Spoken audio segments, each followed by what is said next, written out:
Well, Alan Baker, welcome to the podcast. Thanks for having me. So if those that don't, obviously those watch the last one with Jason Redmond, that your background looks very strange. Did you just like hostile take over his? He did say he was starting jiu-jitsu, so did you just come in there and like drag him out of there and take over his office? Yeah. He's a hard guy to track down. He's got a pretty busy schedule. I was actually in another part of Virginia. I teach at a bodyguard school 2 times a year. I found out he's in town a couple hours away, and so we arranged to get together for a day or so. And I ended up in his office doing a podcast. So you're normally based out of north of Atlanta, Georgia, right? Yes. Okay. Yeah, just a little north of Atlanta. And you got a jiu-jitsu academy there? Yes, we've been in business in that area for 20 years now. We actually just moved into a new location in Woodstock, Georgia.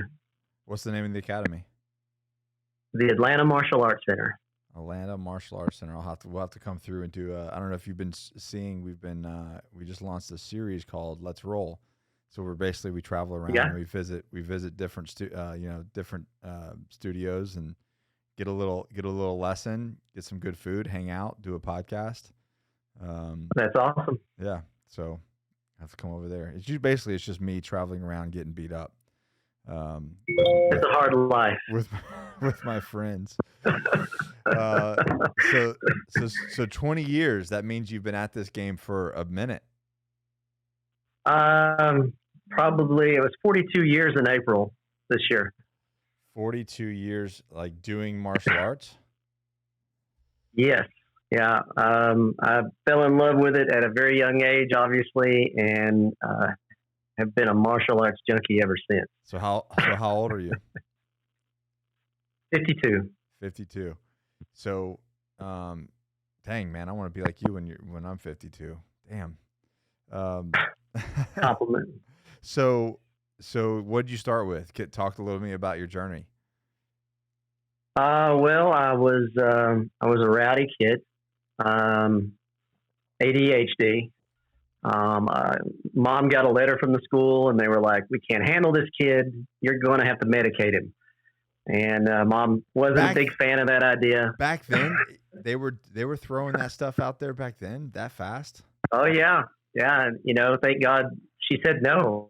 And of course, I hear the stories to this day from her and everybody else. I know I was a handful, but in an attempt to find another way, she introduced me to a local martial arts school.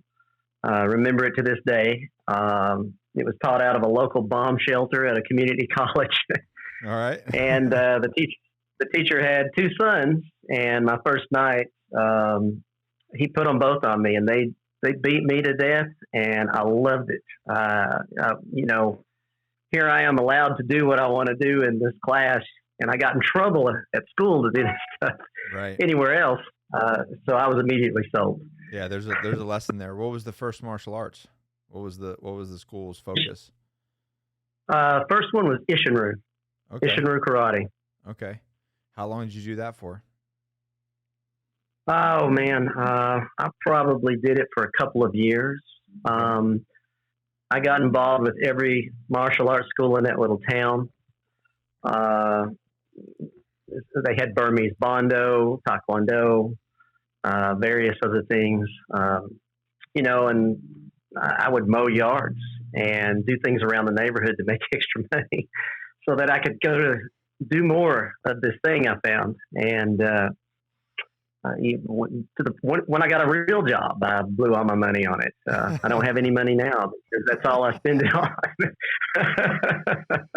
Yeah, there's probably not many jiu-jitsu academies themselves. Like, obviously there's plenty of money in martial arts, but the actual academy itself with subscriptions or memberships, it's not a huge money maker. No, I mean, I know a lot of guys chase that carrot for many years, but the truth is, you've got to spend some time creating multiple revenue streams, not necessarily in one industry. And I I coach guys now, and I probably give them the opposite of what the industry wants them to believe, which is that information. You got to hustle. You're going to have to put in probably double or triple what you expect, Yeah. but to do what you love. But it pays off. It pays off. So okay, yes, sir, definitely. So going back, what martial art did you find that you're like, I'm gonna do this for the next 40 years? Like at what level, or 30 years, or like, so you jumped around to a bunch of different academies. What did you land on that you're like, yeah, I'm gonna dedicate 10,000 hours to this thing? Well, I guess I'm unique in that, I fell in love with several of them. Okay. But the one that had the most influence on me at an early age was Kung Fu. I met a Kung Fu instructor, and, he was one of those personalities that had a huge influence on me, Okay. not just in martial arts, but his personal growth, even at a young age. And he was actually the one that taught me to get control of my mind. Just getting into martial arts didn't necessarily rein in the ADHD. It was still several years before I met him, and he introduced me first and foremost to just control of breath, Mm-hmm. and then it went on from there to the mind, the body, emotional energies in the body, and I didn't realize how fortunate I was until later in life. How unusual it is to meet that type of personality with that information. So how long did you do that for? Or I mean, you're still doing it? Yeah, I still do it to this day. There's several systems that I've been involved with ever since I first got introduced to it.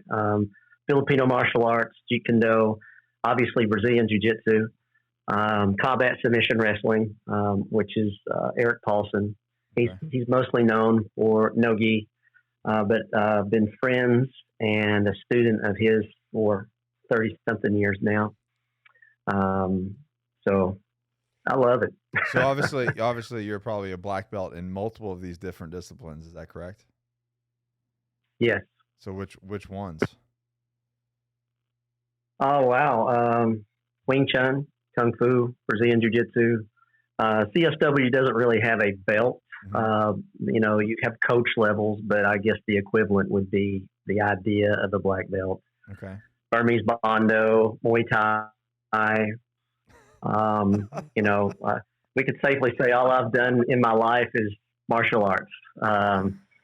That's wild. Oh man. I don't think I want to come down there now. I think that I'm good. So how long have you been a black belt in jiu-jitsu? Man, that makes me feel old. Probably 11 or 12 years now. I'm getting ready to go to 4th degree. So that's wild, man. Or like 13 or 14 years, I guess. Wow. Well, you look great for your age. I guess you might not feel very young, but physically doing that for so long, but you definitely look the part. That's great, man. That's just such a long time to do a thing. To do the same thing just day in and day out, man. Like it's something you've got to love. There's no other excuse for that. I was eaten up by it. I mean, to this day, I'm still passionate about it. Yeah. Are you still teaching? Are you still teaching classes personally? Yes, I have a crazy travel schedule because of the other things that I'm involved with. Yeah. But when I'm in Atlanta, yes, I'm on the mat. I'm traveling now. I think I've been traveling for the last 3 weeks. I've got 2 more to go. And then I believe I'm back in Atlanta for 2 or 3 weeks. So I'm usually as much as I can on the mat. And what's your favorite classes to teach? Oh, wow. Man, there's a list. I love jiu-jitsu, Filipino martial arts, Thai boxing. I try to keep my foot in at least every area of the combat blueprint. Okay. the primal environments that you're going to expect in a combative exchange. So, but it's like fitness. You have to, enjoy it, and jiu-jitsu is so much fun. Yeah. And you could go out there and you roll for 2 hours. It'll feel like 10 minutes with the right partner. I was going to say, when I roll for 2 hours, it does not feel like 10 minutes. It feels like an eternity. I usually save that monster till the end. Yeah, but my output and your output is probably a little bit different. Your rate of effort compared to my rate of effort in 2 hours of training is probably a little bit different. I actually wanted to, in our gym, I want to get our, you ever seen MyZone, the heart rate? MyZone. No, it's basically it's a heart rate monitoring system. And what you have is, so it basically goes off EKG technology. It's one of them, in my opinion, it's one of the more accurate heart rate monitors. And they've done a cool thing where they have zones. You've got different, zone training type thing, but they have a color, and they've got tech to where when you wear it inside of a gym, like we have it at the Agoge at our gym, you can you put a TV up and you see everybody that's wearing it. It connects to like a hub. And it's on, you can do it online or anything, but if you're in a gym that has the hub, it shows up as tiles. It shows your name, and it shows what your rate of output is, what your heart rate is, what zone you're in. So what I want to do is I want to get it into our gym, and then when I'm rolling with someone, you've got a white belt there, or if you've got somebody that's like a brown or a black belt, like who's really working. You know what I mean? Like where actual, the rate of effort is, and so in an hour, say an hour-long no-gi session, what did you burn versus what did I burn? I'm going to burn 1,000 calories easy in an hour. Oh, yeah. You know what I mean? I'm going to bet you're going to burn like 350, 400. You never know. I mean, just because you're more efficient, right? Just like with training, right? As you're doing lifts or anything like that world, I know a lot. Obviously, I've got a lot more experience in the fitness world than I do in jiu-jitsu world. But your efficiency of movement is so much better, right? Like you're not just scrambling around all over the place. Everything is very precise and calculated and everything. And so it would be interesting. I mean, for instance, like you'll meet Tyler, but my coach Tyler, he like I'm dying, sweating all over the place, and he's like coaching somebody from across the room. You know what I mean? While I'm trying to murder him. You know what I mean? He's like not even breathing heavy or anything, and he's like watching somebody else roll. I'm like, that's so disrespectful. But anyways, my point being to all that is, I think that it's important as you go up and level to understand that, to where So we went up to Silverback Academy. And his name's Sean. I don't know if you guys would probably have crossed paths. I think he's been, he's kind of like you. He's got a black belt in like just about everything, and a little bit younger than you though. I think he's 40, but he's been a black belt in jiu-jitsu for I think like 8 years or something like that already. But so Tyler got to roll with him, and he took his back and choked him out and got a rear naked on him. And he even laughed. He said, "It's been a while since somebody's taken your back." He's like, "Yeah, probably about 4 years." So it's, as you go up, it's like, you've got to find those people. You've got to find people, the challenges become harder, right?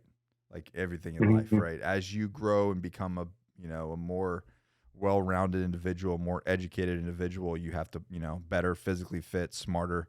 You have to raise that level. So anyways, one of the ways I want to do that is MyZone, so that all these other guys have to actually start working. It's not just me out there, not just me out there sweating all the time and dying. So what kind of device do you wear to transfer that information? So I wear the MyZone. So I wear MyZone, and then basically just. Is it a strap? Yeah, it's a strap. Yeah. Okay. Yeah, simple. But yeah, it's very. I get asked all the time about it. But anyways, it's interesting to see I just like the idea of the rate of effort and being, because like hypothetically, what you want to do is you want to roll for an hour and not burn as many calories because you are super efficient. Yeah. Not me. I'm still thousands of calories in, still flailing all over the place, trying not to die. Anyways, so we linked up because of the Roger Up event, and you're helping out with that. And we just talked to Jason about that, and I think that was a couple weeks ago when that aired, and compared to where this airs. But you actually are doing a lot of other things outside. You must have some serious ADHD because you're 52 years old. You've got the black belt and everything under the sun. You're still doing that, but you've also got a bunch of other things going on as well. Yeah. And not only you can say that. he's also written 2 books that I know of. Are there more out there? Oh, we're working on number 3 now. Okay. All right. Yeah. So talk to me about these books, and what was your, well, I guess let's start where, what else are you doing outside of having your academy and traveling around? You know, you talk about those multiple levels of revenue coming in. How have you taken what you've done in your life and added on and done other things? Outside of the academy, I run a tactical training and design business. It does 2 things. Obviously training law enforcement, military, protection agents, but it also designs defensive tactics programs around specific environments. So what we'll do is we'll come in and see what the team does specifically, what they wear, what they drive, what are the rules they have to follow. And then we'll design the program from the inside out. So it's built for them, and not necessarily just coming in to say, hey, do this martial art. Yeah. And that has been keeping me pretty busy lately in the last couple of years. How did you get into that? Like, what door opened that provided that opportunity? Well, the first introduction was a local SWAT team in Georgia, and they had several martial arts instructors in over the course of time. They'd have them in, get the information, and then 6 months later they were saying, this doesn't really work with a kit on and getting in and out of a vehicle, so we're going to try something else. And they martial arts instructor to martial arts instructor, and one of the medics on the team was a student, and he said, man, we keep having this problem. And so I said, well, let me go and see what you guys do. So I got to go to SWAT school, which was amazing. So they just you said, hey, I want to go through so I can see where the problems are. Yeah, show me what you do. Show me what you drive. What are the weapon systems you carry, and then we build a program from that information from the ground up. And they still use quite a bit of it today. I don't think all of it. It's because that's been probably 15 years ago. I mean, tactics then constantly changing. Yeah. Yeah. Then got introduced to the Executive Protection Institute, and we went in. They're protection agents, executive protection, and did the same thing. Went to the school, got in to do some details, do the work, and see what they had to deal with. And then we built Protection Response Tactics, which is a program that's specifically designed for that industry. And then it just went from there. And we ended up having clients with driving schools, some of the major ranges in the U.S., all the way to Coach Redmond, who is putting together a defensive tactics program now for one of his programs that he offers. So that's how it started and grew. And then past that, I do a lot of association design and operations for high-level martial artists. So each one might have an association that they run, which has multiple schools in it. I'm the guy in the background that helps organize and implement different programs, camps for the instructors, and that type of thing. Keep basically like business operations for them to keep, organized. Or I'll train their team. Okay. Yeah. I've got a few clients that I just train their team. I just coach their team on how to run a successful organization. and, build a business plan, multi-phase, what you're going to be doing now in 2 years, in 10 years. So where did the books come into play? Where did that happen? There's a lot of lessons in martial arts that aren't necessarily on the curriculum. Right. The little talks that I got from my mentors over the years was never written down. They'd see me struggle with something and they'd come whisper it in your ear. You should start thinking this way, change your attitude, change your perspective, and it'll change your life, that type of thing. And I'm a huge note taker. So I started jotting all this stuff down. And then the pandemic happened, right? Zombie apocalypse. Right. So I took about 3 months off and ended up in the Shenandoah Mountains with nothing to do. So I took those books or those notebooks with me and started organizing all of those things, which turned into the first book. It ended up a way bigger project than I ever expected. And then once that book was released, the most common question we referenced. Was it The Warrior's Path was the first one? Yes, sir. Yeah. And then the biggest question I got, because we referenced what I call the universal principles of change in that book. So a lot of people said, what is the whole list? And that's when the second book happened. And in both books, we talk about, organizing, training, your educational process. And I reference building a morning routine. Yeah. So that's the biggest question I've got since the second book was how to do that. And that's what book 3 is going to be on, is intelligently designing your morning routine, different areas that are involved. So that's how that whole process happened. That's excellent. So what can you share? Let's break down. If you were going to share like a wave top thing in the Warrior's Path, what would be the synopsis of the Warrior's Path?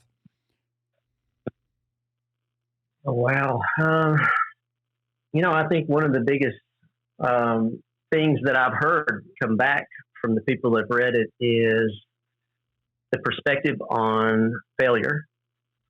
One of the things you hear this a lot in self-help industry is you should get used to failure, and learn to deal with it. But from a warrior's perspective, there's several layers to it. And the next thing that I see a warrior doing is actively pursuing failure. We don't want to just get used to it. Yeah, that's step one. But the next is I'm going to go seek it out. Yeah. And one of the reasons we seek it out is because wisdom. Dad used to say wisdom comes from fucking up. So that's right. We place ourselves on the mat and put ourselves in situations where lots of mistakes happen, right, and we actively go after. We pressure test failure. Yeah. So the next level to me is, now that I'm failing under this certain level of pressure, I'm going to turn up the volume knob even higher and force more failure, more wisdom. And the next would be I build a team of like-minded individuals. We're wisdom seekers, which we at least 2 days a week we get on the mat as wisdom seekers and create the environments of failure, put it under pressure, and just wait for the knowledge and information to come out of it. That's it. And it goes from there up into the point where you, in my opinion, I see the person changes. You change. You're not the same as you were at the beginning of the process, and that's what we're looking for. It's not just something I think or a mantra I put in my head to help deal with these things in life. You become tougher. You become more resilient mentally, emotionally, physically, and it's an amazing environment, and which is just one of the lessons that you'll see in the martial arts that can be applied to life. I've used these same things in business. You'll build them and they'll work, or you'll build them and they'll fail, and you don't want to let those ones that kick you in the butt stop you. If anything, it should motivate you. Build the passion and drive forward and do more, and help more people. And I can talk about it for an hour. I heard something the other day that really hit me. I was rolling with a guy, and he basically says, I might be a loser. I might lose, but I'll never quit. And he's like, there's a big difference in a loss and someone who quits. Someone who's a loser, that's a work in progress, but you can't fix quit. And agreed. And I was like, oh, that's really good. The other thing you were mentioning is, the pressure testing failure. I really like that, and it hit me. I was like, oh wow, we are doing that. So we fail on the mats. We're failing on the mats. And then what do? We go to competitions to where we fail in a competition. You know what I mean? Which is really like, if you want to talk about pressure, go compete in martial arts, in jiu-jitsu or something like that. I mean, there's some pressure there. I mean, that other person is trying to. Oh yeah. he wants to win just as much as you, maybe more. And that's where but through those mistakes, even if you win, you'll make mistakes. And then you look back at those videos and you go, oh wow, I got a lot to work to do. But like, that's that pressure test. But without knowing that, without pressure testing that, without pushing to failure, you're not identifying your weak spots. And that's where the growth happens. But it's funny. It's funny you said all that what you said, because I was really remembering a time where I got frustrated in growth. And my coach kind of like sent like a long message to me. And I felt like, probably like 40 years ago for you, but you ever got to that place to where you feel like you're not progressing? Like you're just churning? Oh, yeah. You know what I mean? You're like, I'm not, you're just getting your ass kicked day in, day out. And you're just like, no matter what you do, you just feel like you're not progressing in life. You're in this churn. And anyways, he sent me a very pointed message on the subject that actually choked me up. Like it basically talking about failure and talking about how, you don't need to worry about getting to this level. You just need to worry about showing up every day. And then winning, if you can just stack one win and showing up as a win. Not quitting and just showing up every single day is a win. And anyways, but the level of effectiveness or influence that you guys have over your students is life-changing. You know what I mean? Those little messages. How powerful is what you just said, though. Yeah. I mean, think about that. You learn this lesson in a martial arts school, not in real life. Right. Unfortunate. Sometimes we have unfortunate events in life, and it's very dramatic, and we are introduced to that lesson, but we don't always get it. And you get to go into this environment and learn that lesson, and if you absorb it, yeah, because it's going to happen later somewhere else. Yeah. And in your mind, as a warrior, you say, well, here it is. This is that grind time. Yeah. I know what to do. I know it won't last forever, but I know that proper response to grind time is show up. Yeah. And just head down. And Alan, drive. This is right. That's right. And then what's crazy about that is here I am at 40 years old. I was a recon Marine. I was a force recon Marine. I was a Raider. I was in special operations. For all intents and purposes, people would consider me a badass. I'm a father of 3. You know what I mean? Like I've been an entrepreneur for 10 years. People would look at me and they go, oh, he's got it all figured out or what. Like, it doesn't matter. Mm-hmm. If you're pushing the needle, you're still going to hit these struggle points no matter what. So here I am at 40 years old and I'm still hitting that, like, fuck, you know what I mean? Like the down parts and the struggle points and all those sort of things that you still have lessons to learn, even though I might even know it because I've done some hard shit, but it doesn't stop. And learning those lessons in a different way or having them kind of smack you in the face sometimes. It is. And you're right. Like that right there is going to happen off the mats. And at some point it's going to be like, Oh, okay, yeah. you know what I mean? It's okay. It could be a new project. It could be a new thing. It could be a new, another kid. It could be something in a relationship. It doesn't matter. It's that, bear down and grind and push through it, and to continue to work on, improvement every little bit every day. It doesn't have to be big steps, just a little bit. Anyways, but yeah, very, very impactful conversation.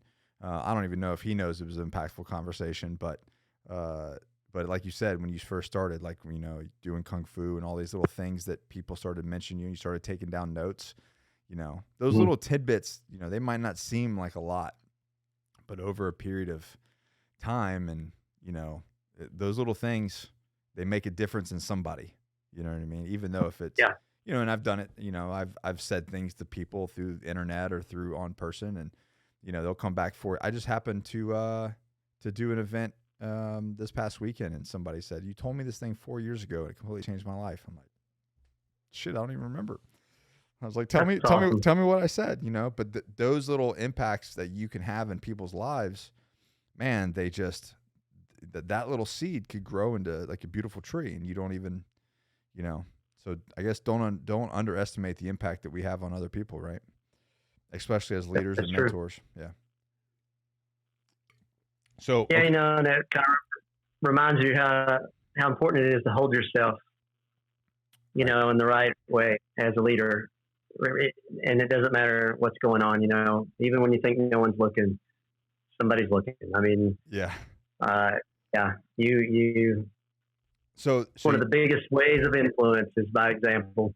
So speaking of that, you did the Warrior's Path, and then came out the universal principles of change.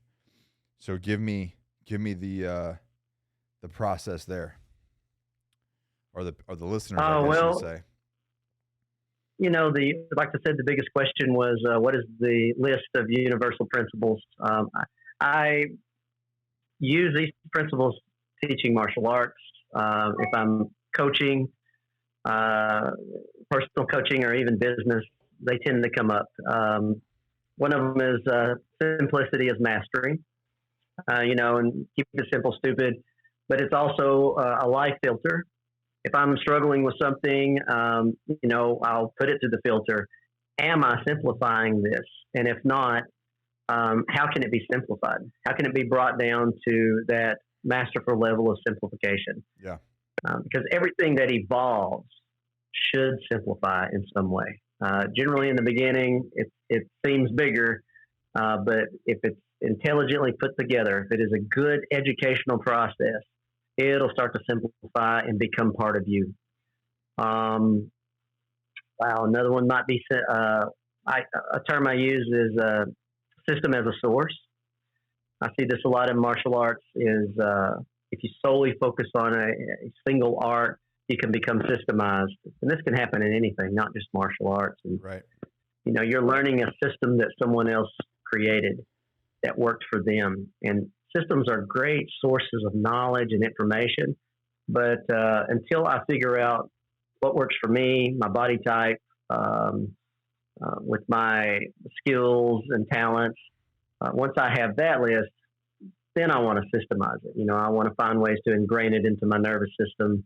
But prior to that, I tend to try to avoid it, or have students avoid it, unless that's just what they want. Some guys are, I just want to do this one thing, and that's okay. That's okay too. But you're right. I'm as you're talking, I'm thinking about, that applies to diets. It applies to fitness. It applies to business. It applies to marketing. It applies to parenting. Like there's no one, like one way with one kid. It might be another way with a different system for a different kid. You know what I mean? Yeah. But that we can't.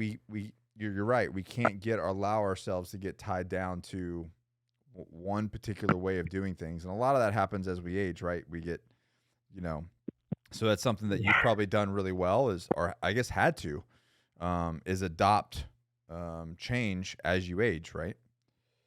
Oh yeah, tremendously. The type of fitness plan that you have evolves. For me, about every 8 to 10 years, I have to start to kind of recalculate what I'm doing in the combative arts. Same thing. as I've gotten older, have to recalculate and adjust. Right. Yeah. Yeah. That's, Diet. that's, that whole thing that you say, like, you can't teach an old dog new tricks, right? Like that just can't be a thing. We have to continue to evolve, and I, that's something that I want to do until the day that I die is always the student kind of thing. The thought process that I'm always the student, no matter what. Yeah, I can be on, maybe mastery or expert level on some things, but at the end of the day, I always want to be a student because, I watch people like my buddy Matt from Epic Roll. I don't know if you've ever come across his stuff, but he just got his black belt, and he was telling me on the podcast that we did, he's like, dude, I feel like I'm starting over. Yeah. I'm 12 years into this thing, and he's like, now I feel like I'm literally starting over, which is a beautiful thing, right? So it's like you never peak. The best is yet to come kind of concept. So let's talk about Roger Up. All right. What do you got going on with that, and how are you involved? Well, I originally got approached to speak at a couple of the sessions. Some of the information that are in the books, it's based on self-improvement and that type of thing. And then secondly was they're going to be doing jiu-jitsu at this event. They're going to have a three nights, an introduction to Brazilian jiu-jitsu. And of course, we're going to have guys obviously come that have got experience. Yeah. We have some great personalities that are going to be on the mat. And one of the main things we want to do is create a culture that is accepting for you to come and try out jiu-jitsu. And I can't tell you, in 30-something years of running academies, how many people I've seen come up and put their hand on that front door and then turn around and walk off. No way. Change their mind. No way. Oh, yeah. Yes, it actually is very common. I've actually got to the point where if I see it, and I've trained my staff to say, we'll go out in the parking lot and talk to them. Yeah. And later they'll say, where are you going? Where do you think you're going? Well, they lose their nerve, it's intimidating. Listen, man, it was intimidating for me. I made a video on that subject. 37 years old, everything that I've done, you know what I mean? And I'm like, here I am, 5:45, walking into school for the first time, knowing that I'm the new kid on the block. And at 3:00, you're going to be in the parking lot getting your ass kicked, by the school bully, so you're walking into it, you're going to get smashed. And, that is especially as you get older it is, a very difficult thing, a place to put you in. But the reward is so sweet. Yes. So just to say, if you're that guy, we're going to create a place for you at Roger Up. Come and why I do it is because of what we've just talked about on this podcast. It is such an incredible environment. The people are amazing. Once you're in, you're like, why did I wait so long? It's such a that's what I've heard. Growth experience, myself included, and everybody else. That's all I hear is, "Damn, I wish I would have started this 10 years ago." Oh, damn, I wish I would have started this 20 years ago. You know what I mean? We hear it all the time. So here's your opportunity. If you've been thinking about it, come out, join us, and get introduced in a safe environment. I mean, I'm pretty sure we'll have some individuals that'll show up and just stand and watch, and that's okay. And that's okay too. If I'm going to be there walking up to you, trying to bring you off the wall if I can. But if that's where you want to start, that's okay. Maybe the first night, and then maybe the second night they're like, okay, I'll throw myself in the mix. Yeah. These guys aren't so bad. Yeah. I think I can do this, and that's the purpose. Is to create that environment, and we're going to have guys like yourself that's got experience. We're going to have an area for intermediate to advanced guys to do some work as well. So nice. It's something that I love traveling and training. That's why the Let's Roll series is fun, because I learned something. Not that you don't learn something at your gym. Obviously, you come up, right? But when you travel and you go to other things, you just learn little things that are just different, that are always beneficial. Yes. So it's not just jiu-jitsu. You're doing that at night, but we've got some amazing speakers happening. This is not for military. It's a military theme because of some of the people that are involved. But it really is for individuals who are, I guess, looking to be the very best version of themselves, correct? Right. The major theme is self-growth, self-improvement, motivation. We've got some great personalities I'm excited. I'm probably going to be one of the little fish. I'm pretty excited to watch these other guys present. Like Jason Redmond, I've had an opportunity to go to a few of his, obviously, and love what he does. And the opportunity to create that environment of change, I love that. Yeah. It's one of my goals in life is to help more people make change in a positive way. So it's exciting to me. And a lot of the guys, the personalities, much like yourself, that I've talked to generally feel the same way. Yeah. So can you imagine bringing that group of personalities into one area? The amount of energy and power that's going to come out of that. Yeah, you're gonna. For those I'm signing up. Yeah. For those individuals that are thinking about coming, it's Chicago, September 1st to the 3rd, correct? Right. The links are below, and I'll be giving a keynote in the morning of one of the days. Mine's going to be talking about kind of my always forward mentality and a little bit of my personal story of being in special operations, then leaving and kind of turn into a somewhat of a fuck up, a personal fuck up, and then squaring my shit away and taking some of these lessons that we've been talking about and actually applying them to my life. And then then I've got some other things that I talk about of how we get a year's worth of results, 3 years worth of results in a year, and how to start really leveling up when you want to. And then is there 2 mastermind nights? Is that what they're calling them? 2 or 3? I believe so. It's going to be like a mastermind dinner. Yeah. I think it's limited for participants. Yeah. And 25 per dinner, right? I believe so. Yeah. 20-25. Yes. And it's an opportunity to get in the room with these personalities of change and, spark change in your own life.